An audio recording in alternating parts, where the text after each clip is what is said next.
In the bustling heart of a prestigious university campus, two names were often said in the same breath. Aki and Haru. Best friends since high school, they were inseparable despite their differences. Aki, the calm, observant one with a sarcastic tongue, was openly gay and unapologetically himself. Haru, the golden boy from a powerful political family, was outgoing, charming, and confidently straight.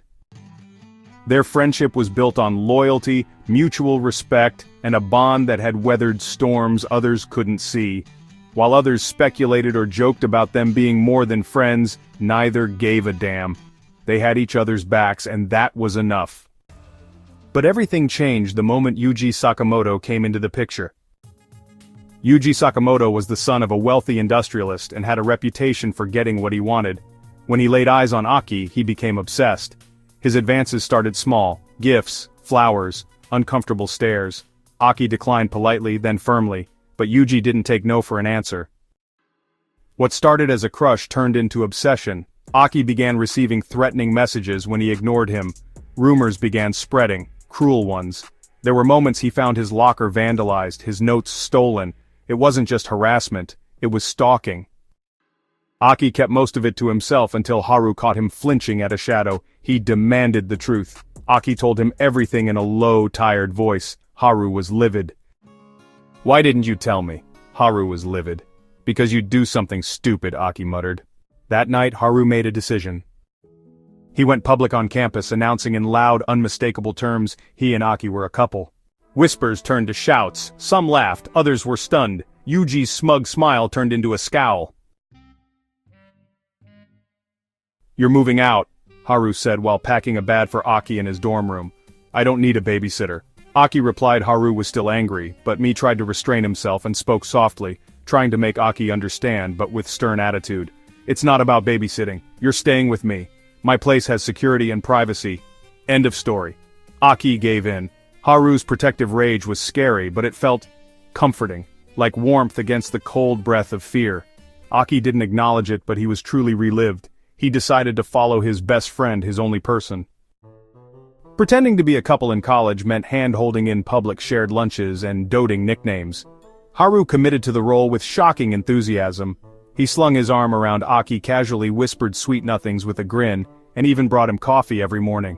Aki muttered, "You're enjoying this too much," Haru said with a wink, "just protecting what's mine." At home, no one was watching, but nothing changed. Haru cooked dinner for two. Aki set the table. They laughed, fought over shows, fell asleep on the couch. Their apartment became a haven, filled with laughter, stolen glances, and a gentle, unspoken tenderness that neither admitted. It hit Aki first. The way Haru looked at him, the way he lingered in the doorway just to say goodnight, it was all too easy to fall. He loved him, desperately. Which is why he pulled back. No more teasing, no more lingering touches, no more lazy weekend mornings on the couch. Haru noticed instantly. Haru asked, "Are you mad at me?" Aki avoided his gaze but answered, "No." Haru couldn't ignore the pang in his heart and asked again, "Then why are you acting like I don't exist?" Aki smiled and said, "Just tired." Haru was stunned. Maybe Aki was tired of him. He stopped calling him cute, stopped smiling as much. He started staying out later, coming home silent. It took a week of aching silence before Haru finally broke. "He got home drunk," he said in dizziness. "You ran away. You think I didn't notice?" Aki tried to stay quiet, but Haru crawled to his knees in front of him, and put his head on his knee. Haru asked, "You think I did all this for a friend? You think I held your hand in public, shared a bed, protected you, made you breakfast every damn morning just because I was playing pretend?" Aki whispered, "I didn't know." Haru sat all glum, not facing Aki anymore, and said quietly, "Yeah, you did." Then Aki kissed him. It was soft, trembling, like touching a flame, and then Haru kissed him back, with fire.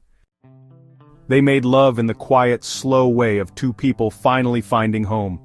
Aki cried halfway through, holding Haru close and reconfirming his love. Haru held him and whispered, "I'm not going anywhere. I'll stay with you. I truly love you." From then on, there were no more questions. Yuji was dealt with. Haru's family made sure of it. The campus stopped gossiping when it became obvious this wasn't some act. Professors began seating them apart to avoid the distraction. Epilogue, home. The apartment remained the same. But now there were matching mugs, shared books, a bed that was always messy from late-night cuddling. Aki often woke to Haru tangled around him like a vine whispering, "Morning, love." Aki often teased him about being clingy but his reply was constant. Haru said, hugging him, "You pretended not to love me once. What if you don't recognize me again? Where would I go without my husband? I'm not letting you pretend again." And Aki would smile, because what they had now wasn't pretend. It was something like love. No, it was love.